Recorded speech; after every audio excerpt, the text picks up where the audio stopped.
We all know it. Tucker Carlson's been up to some shit, ladies and gentlemen. Some shit. We don't even know what the hell he's been up to. Demon's been molesting him and stuff. I don't know. I mean, he broke me the other day on camera. If you guys didn't see the clip, I highly recommend you watch it. I literally broke down laughing from the clip of him getting molested by a demon. But we're gonna do a deep dive, investigative dive on Tucker Carlson today. Let's jump into all the clips here, okay? Here we go. By the way, I'm Tall the Traveling Clat, your favorite sweet Zionist prince. If you don't know who I am, you can get the merchandise down below in the description of thetravelingclat.com. Be a sweet Zionist prince or princess. And let's get right into it. Nick Fuentes has said a long list of very vile things. Big time, including attacking my dad, which was the most vile of all, in my opinion. Yeah. I mean, I personally have watched videos of him questioning the Holocaust, likening it to baking cookies in the oven, and there's no way you could have gotten to 6 million, seems to be his theory. He seems to think that we've way overstated the number of Jews killed in the Holocaust. He's ripped on poor Usha Vance in the most offensive terms, which I mean, so what do you say to those people who say, why didn't you raise any of that? You know, do your own interview the way that you want to do it. You're not my editor. Buzz off. I mean, I don't know. You want to go yell at Nick Fuentes? I'll give you his cell. Call him and go sit and yell at him and feel virtuous or whatever. That's up to you. I got the same thing with Putin. Why aren't you yelling at him? Okay, why? So I can show that I'm a good person? I care about what my wife thinks, my children think, and God thinks, and that's it. I don't need to prove that I'm a good person to you. You may think I'm a terrible person. Okay, I'm just doing my thing, which is I want to understand what people think, and I'm committed to that. And if you don't like it, don't watch. That's my view. Okay, cool. But when you spread propaganda, we'll call you out for it. Like when you interview a Qatar-loving, Hamas-loving nun with a mustache that none of us are clear yet if it's a woman or a man. We're gonna call you out for it, and I hope that's understood, you little fucking retard. Tucker Carlson, I love Trump. I campaigned for him. I spoke to him the other day. But the second he gets elected, who's the first person to visit? Bibi Netanyahu. Then he comes again and again and again.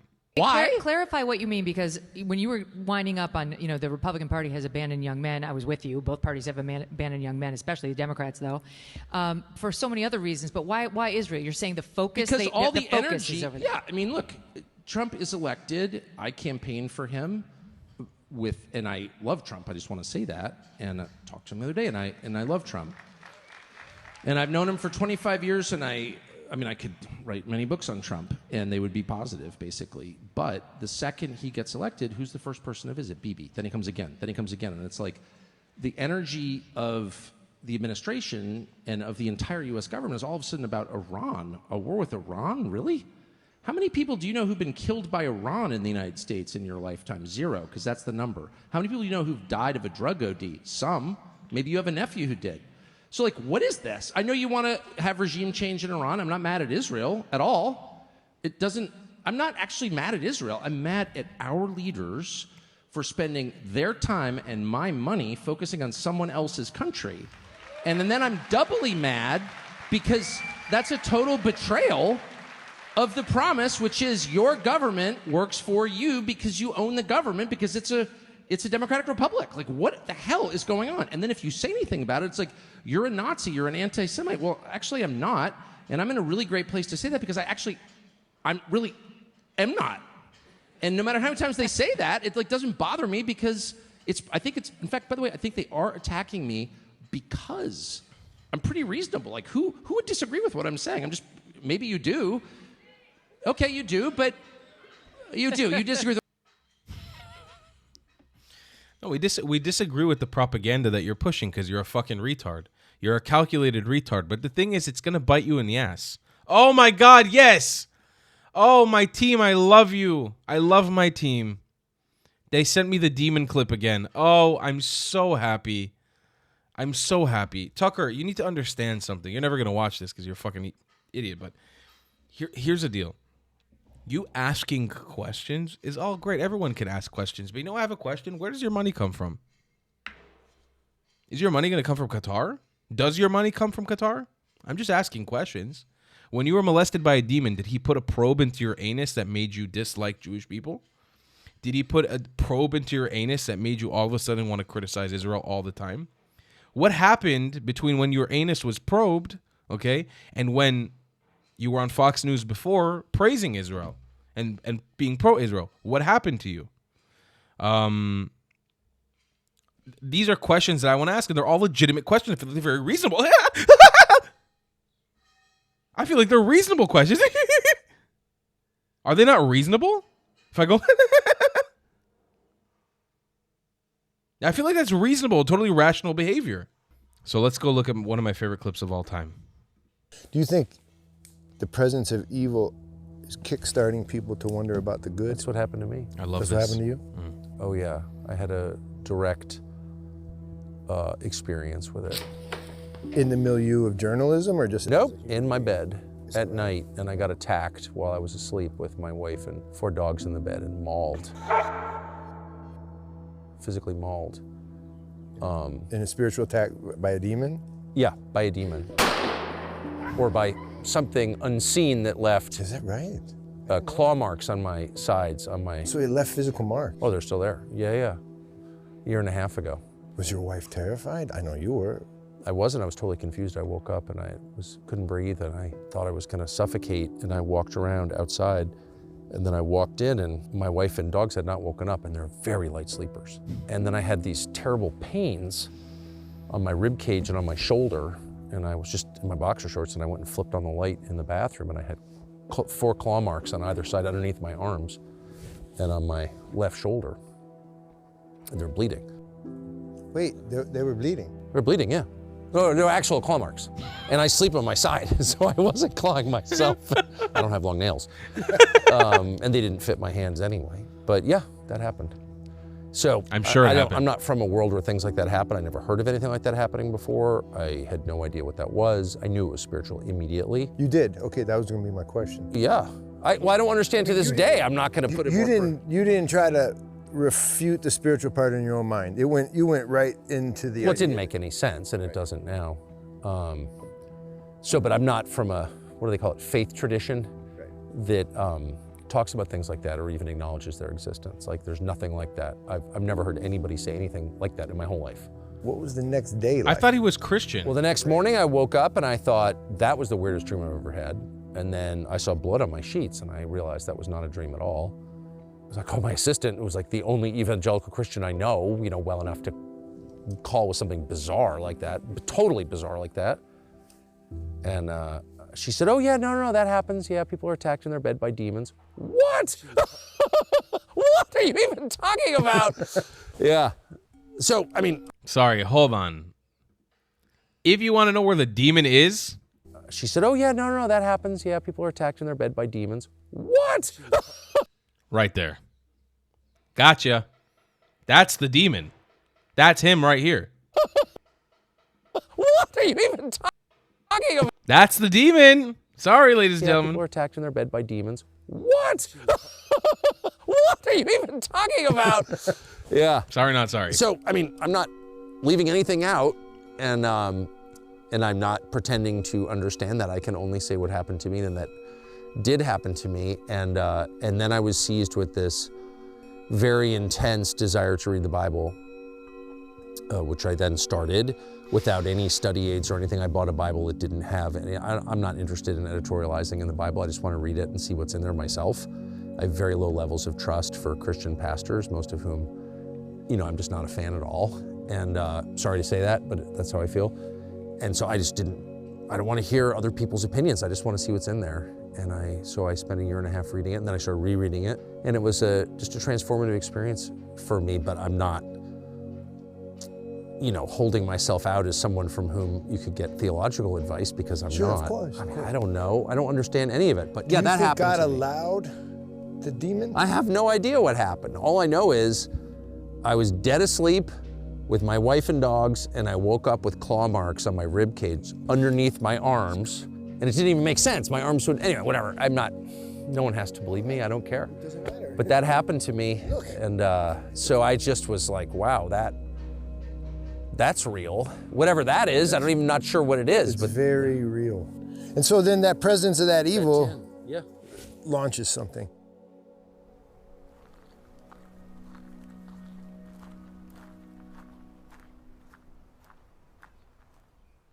I don't believe you, Tucker Carlson. I think you're schizophrenic. And I can have compassion for your disorder, but seek help, you fucking retard. Seek help. Seek help. And stop propagating anti-Semitism and Jew hatred on your fucking platforms. That's what you need to do. Be a better person. Don't be a piece of garbage. None of us are going to have compassion for you being molested by a demon if you don't have a rudimentary level of understanding of why what you're saying is problematic and why what you're doing is problematic. But I don't believe that you're a genuine person. I believe that you're being paid by a foreign government, allegedly, to propagate this stuff. And I also believe that you're a fucking idiot. It's gonna come back and bite you in the ass in the future, 100%. It has a 100% success rate doing what you do. I promise you this. All right, let's take a look. My favorite impressionist of Tucker Carlson, Ami Kozak. Let's take a look. You get fired from that job. What happened? Well, I said that Jews were parasites and that they were controlling all the halls of power and they need to be fought at every level and that they never could be trusted and they were disgusting vermin. I called some of my colleagues Jew boys. You all need to be fought. You're disgusting parasitic creatures. And that Jews effectively are just this parasitic force in our society that's holding white men back. And I also said how blacks were racially inferior as well, so... That's it? Yes. That was it. Can't understand why that would upset people. And what happened next after that? And after that, they just fired me, so. Oh. And who likes parasites anyway? I mean, I don't know anyone who likes parasites. I had a stomach bug that was a parasite. I had diarrhea for a week. It was bad. It was bad, like really bad. I remember it was... I ended up having to see a gastro who was Jewish, actually. And oops, I guess they started and they finished it. Exactly. And so you said all those things, you said them. What are your actual beliefs? Like, what do you believe? I'm generally a good person. I'm a Catholic. I love everybody. I want everybody to succeed. Right, of course. I certainly don't wish harm to any people. I'm not a violent person. And I'm just a regular, fun-loving guy who wants everyone to prosper together. So, despite everything you've actually said, like everything you've ever said, you don't actually believe all those things. You are actually a nice person, like a good person, a tolerant, mainstream person, despite all the things you've ever said or believed, really, like deeply held, hateful, disgusting beliefs. Despite all those beliefs and all the statements and all the things you've ever said, you're actually not those things. You're actually like a nice, good person, is what you're saying. Yeah, despite everything I've ever said, ever, about anything and all of my kind of core beliefs, this is what I'm saying now. It's so true, so true. You know, before we continue, I think this would actually be really helpful, actually, like really helpful. 1 second. Here, everybody, watch this. I like that. It's the neuralizer. It erases everyone's memory. It's from Men in Black. Well, honestly, I prefer Men in White. Right, of course. So. Me too, actually. I'm not sure, but maybe. One more time. So, how did you get fired from that job? What happened? Ami Kozak's impression of Tucker, his laugh specifically, is my favorite fucking thing in the world. It's so good. It's such a hauntingly demonic laugh. It's fucking terrible. It is terrible. All right, next clip we have here is from honorary Jew Konstantin Kissinger from Trigonometry. Let's take a look.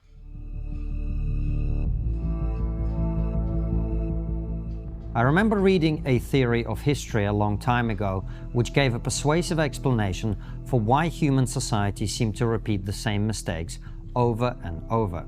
Every generation, it said, only really learns what to do, how to think, and which pitfalls to avoid from the two preceding generations with which it has direct contact. We don't learn lessons from history, we learn them from our parents and grandparents. For proof of this, if you're a man my age, you're likely to know a fair bit about World War II and almost nothing about World War I. No one watching this who is not explicitly a history nerd will know much more than the meaningless basics about the Napoleonic Wars. In other words, if history repeats itself, or at least rhymes, it is because we are repeating the mistakes of our great-grandparents, i.e. people who lived 80 to 90 years ago and could not personally warn us. As the saying goes, those who do not know history are doomed to repeat it, and those who do know history are doomed to watch others repeat it. This is why I think many people cannot see what is happening on the right following the split which began with the invasion of Ukraine and was wedged open by the Israel-Hamas war. The reason for this video is, of course, the unfolding events of the last few days here in the US, where I'm on a month-long recording trip. The story began when Tucker Carlson hosted Nick Fuentes on his show. Fuentes is a streamer on Rumble, where he expresses his admiration for Hitler, who he says is very cool. He asks his followers to join in chants like, "I will kill and rape for Nicholas J. Fuentes," and gives his latest takes on Jewish power in America, mixing all of this in with comments like "around blacks never relax." When Tucker invited Fuentes on for a softball interview, many on the American right, who've been privately shocked by the recent direction some in their movement have taken, began to openly murmur about whether a dangerous line had been crossed. In response, Kevin Roberts, CEO of the Heritage Foundation, whom we interviewed for Trigonometry on our last visit here, released a video in which he robustly defended Carlson against a venomous coalition which was engaging in, quote, cancellation. He pledged eternal friendship to the former Fox News anchor, while also stating that he did not agree with Fuentes' views. This attempt to pacify both sides only stirred matters further. The following day, Roberts expressed disgust at Fuentes' rhetoric and insisted that the answer was not to cancel, but to engage. The problem for Roberts is that this attempt to sit on two stools cannot work. This became exceedingly clear in his interview with Dana Loesch, throughout which Roberts repeatedly insisted that the answer to bad ideas is to engage them, while simultaneously saying that he would never host Fuentes at Heritage or on his podcast.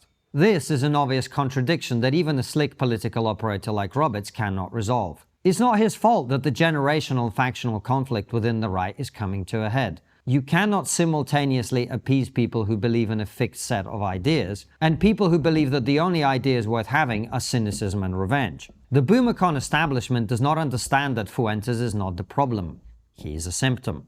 And the reason they don't understand that is that they don't understand young men, who make up the overwhelming majority of his audience. This entire phenomenon is driven by a number of factors which are affecting young men. They are the most fatherless generation in history. A quarter of Gen Z grew up without a father present, up from just 9% in 1960. They've had less male guidance and direction than any group of men in American history. Even boys born after World War II, the most murderous war in which over 400,000 American men died. They did not experience the economic prosperity or political stability of the pre-9/11 era. Buying a house, especially in America's major cities, becomes harder every year. They were educated in a school and college system which is overwhelmingly female. 77% of American school teachers are women. I don't bring this up to criticize female teachers or suggest that they're not as good as men. Many female teachers are great at teaching mathematics, music, geography, and history, but it's just harder for women to teach boys how to be men. As a result of the growing feminization of education and society at large,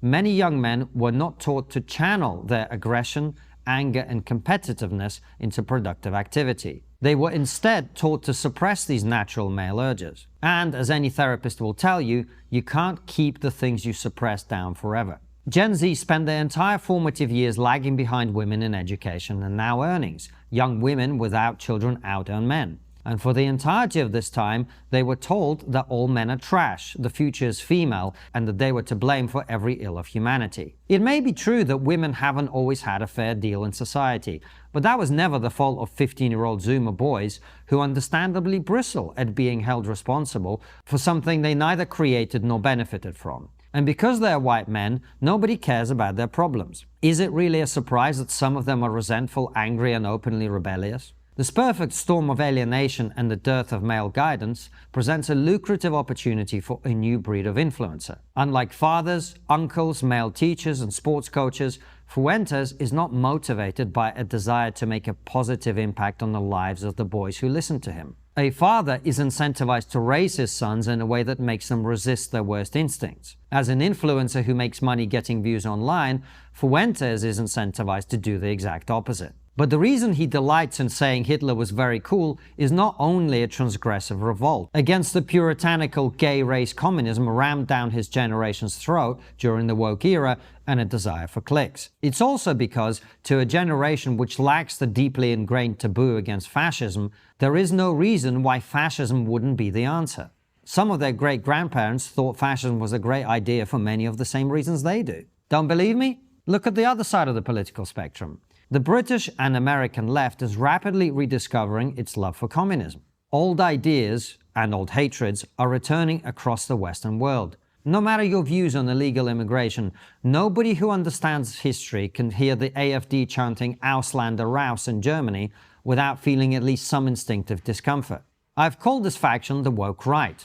It is a term many are desperate to argue with me about, but few deny the phenomenon I'm describing. A white identitarian movement which, like the woke left, believes in oppressor-oppressed dynamics, racial justice, and a conspiratorial force that's holding them back. On the woke left, the root of all evil was the patriarchy, imagined as a cabal of white men whose sole purpose was to deny equality to women and minorities. On the woke right, it was initially the globalists, but as I predicted in a different video, it has now evolved into simply the Jews, who are responsible for the suffering of the disadvantaged and oppressed white man. This is what people actually mean when they talk about the collapse of the post-World War II order. Shocked by the desolation caused by that war and the evils of fascism, and coming so soon after the war to end all wars, the West decided it might be a good idea to lay down some spoken and unspoken rules about what we can and can't do. One conclusion was that we let down a persecuted minority and we must never do so again. By the mid-90s, the conclusion remained, but the rationale began to slip from our collective memories. The lesson of the Holocaust became quasi-religious dogma, culminating in the deranged notion that no human is illegal. The result was mass uncontrolled immigration into every Western country for the ensuing decades. Another was the increased focus on compassion and inclusion. It's baddies like Hitler that are obsessed with strength and purity, went the logic. Therefore, we must instead embrace empathy and diversity. This is what historian Tom Holland means when he says that we no longer ask, what would Jesus do, and instead ask, what would Hitler do, and then do the opposite. These well-intended norms have now been taken to such extremes that they increasingly produce extreme results, such as open borders, legalized crime, rampant homelessness, and gender ideology. The backlash against all of this was eminently predictable, so much so that many of us have warned for many years that wokeness would produce an equal and opposite reaction on the right. How could it not? Did you really think that telling one group that they're bad because of their sex and skin color, while celebrating and promoting other groups for their sex and skin color, would not produce an identitarian backlash? In any case, Groypers, as Fuentes fans are known, are not conservatives. They are the voice of a generation which feels ignored, mistreated, and unfairly maligned. They don't want small government, they want revenge. The bulwark against this voice of Cain was shot in the neck and killed on a college campus a few weeks ago. Charlie Kirk was single-handedly leading the Zoomer right away from bitterness and resentment, towards God, family, and service. How and whether the remaining principled conservatives try to resolve this attempt to take over their movement remains to be seen. If you enjoy these videos, remember they're available at ConstantineKissin.com. It's a very, very great analysis on Constantine's end. Very, very great analysis. And I think he's actually right about almost everything he said there. The one thing that I sort of question is, and I think he doesn't say it outright in the video, but he alludes to that maybe civil discourse, you know, the Charlie Kirk way would have been the correct way. And this is not me criticizing, God forbid, anything that Charlie Kirk did in that specific realm. But I just believe that people like Tucker Carlson, like Candace Owens, like Nick Fuentes need to be dealt with a character the same of that same ilk of them, but on the opposite side. I think it's the only way to deal with them. I don't think that peaceful resolution, that speaking to them kindly or trying to be a better person works with these kind of people. I think it's very much a hooga booga war of who can make the biggest lashes on the other, who can defeat the other, who can embarrass the other. Somebody like me who has nothing left to lose, I feel like is perfectly poised to do the attacking on that. I'm just trying to build up my channel to a point where it's where you can't ignore it anymore because people still have an easy time ignoring me now, even though I find this ridiculous. We're pretty much the biggest YouTube channel in Israel at the moment on YouTube. But I truly believe that these people need to be dealt with aggressively, condescendingly, and they need to be embarrassed. It's the only way I believe that they will get the message. It's the reason why I call Nick Fuentes a gay Mexican. It's the reason why I am intolerant of them becoming the new face of the right. Because the whole thing doesn't make any sense. It's stupid. It's foolish. And we should be calling it out. We should be saying it how it is. We should be looking at it, calling it out for exactly what it is. It's a hostile takeover of a foreign presence. You should not have a gay Mexican, a retarded black girl, and Tucker Carlson being paid by Qatar as your new face of the right. That does not make sense. It doesn't make sense for any white Christian man in America at all. Or any black Christian man in America in that sense. It does not make any sense. Next clip. the boundaries, because if you don't have boundaries on who you regard inside the movement will destroy itself, and it will create a PR nightmare for everybody in it. And the boundaries that he set forth, William Buckley, in early 1960s were twofold.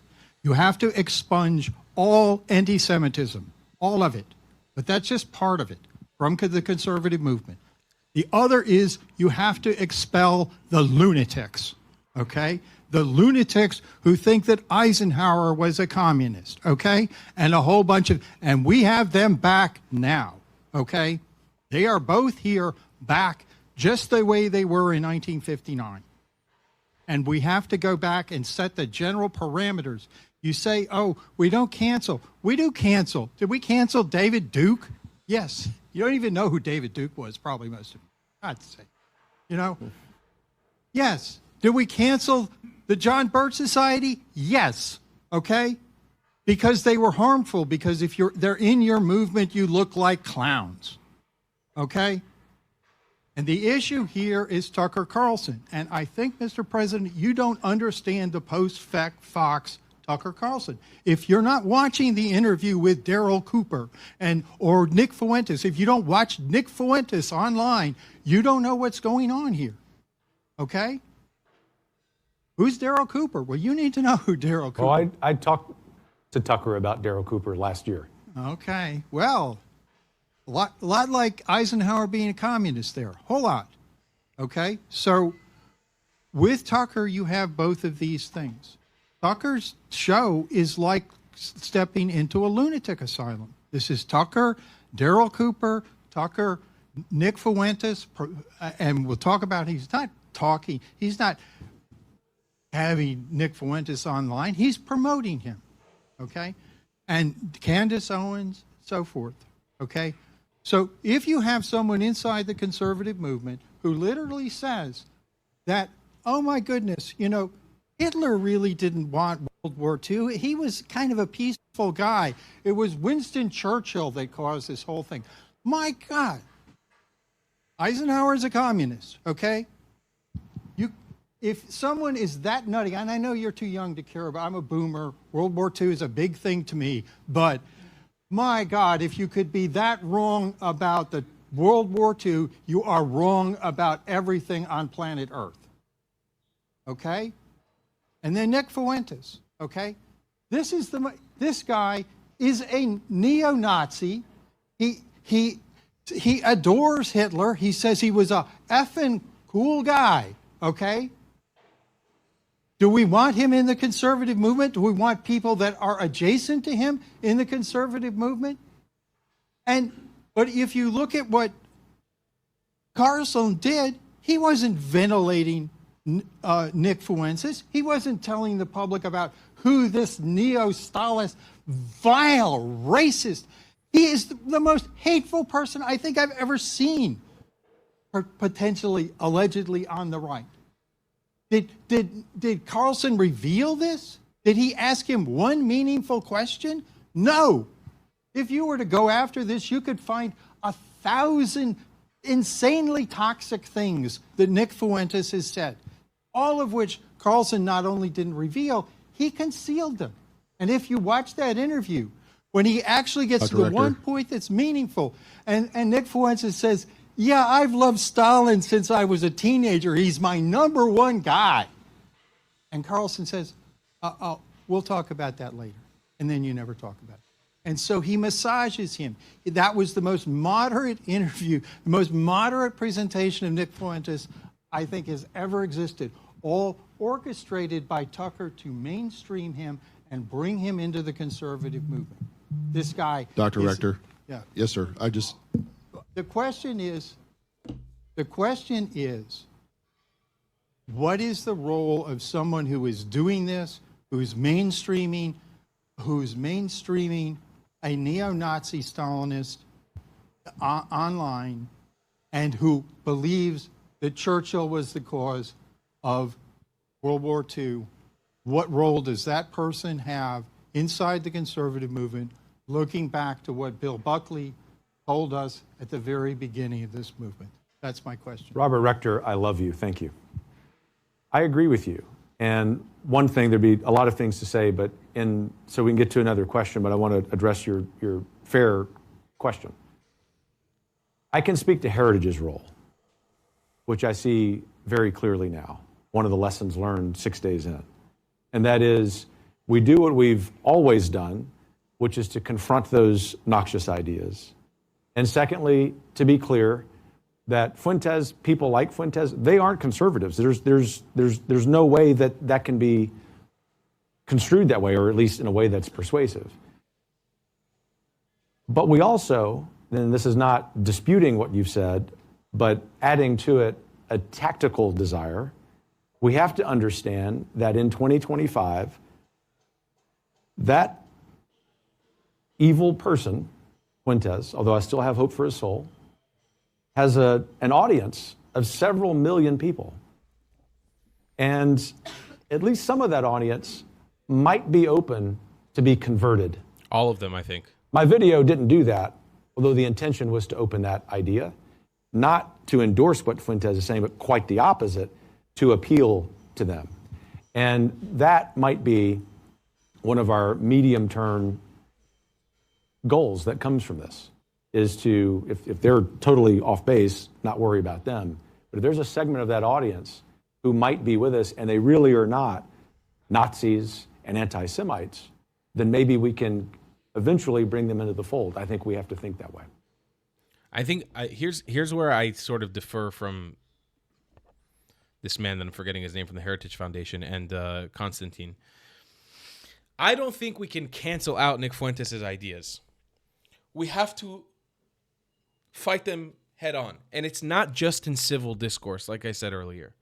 It's by attacking his ideas and attacking his character maliciously. It should not feel kind. It should not feel respectful. Maybe for some Christians, it would feel quite evil. But what he does is evil. And I think that evil, the type of evil that he exhibits and the type of evil he does, I don't think it can be fought with solely good intentions. I don't believe this. And I don't think that makes me a bad person for saying that. I think that the shit that he's bringing up, the lies that he's bringing up, the blood libels that he's bringing up, the way that he intends on getting people killed and hurt, should be fought with the same exact rhetoric. I have no problem calling him a gay Mexican. I have zero problem calling him a gay Mexican who's lying to white people, pretending to be... He's basically in whiteface, pretending to be a white person. He's not. He is a Mexican. He's indigenous to Central or South America. He has no connection to the United States of America, other than the fact that maybe some of his family are, but I don't even believe it. I think he's a gay Mexican, allegedly. And I believe that same fire should be fought with more fire.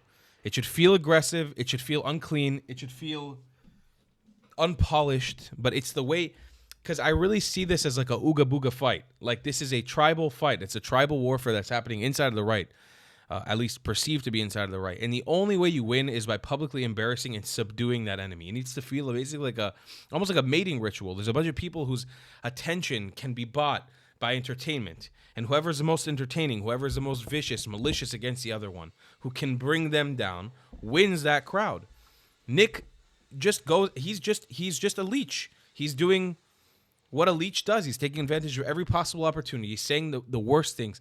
There's a better way to combat him by just trying to be civil, by just doing the Ben Shapiro approach. It's by attacking him, not physically, attacking his character, embarrassing him, bringing him back down to the ground. It's the same thing that I do with the Muslim supremacists on here. Every single day, they come up from such an ego perspective. Nick thinks he's hot shit.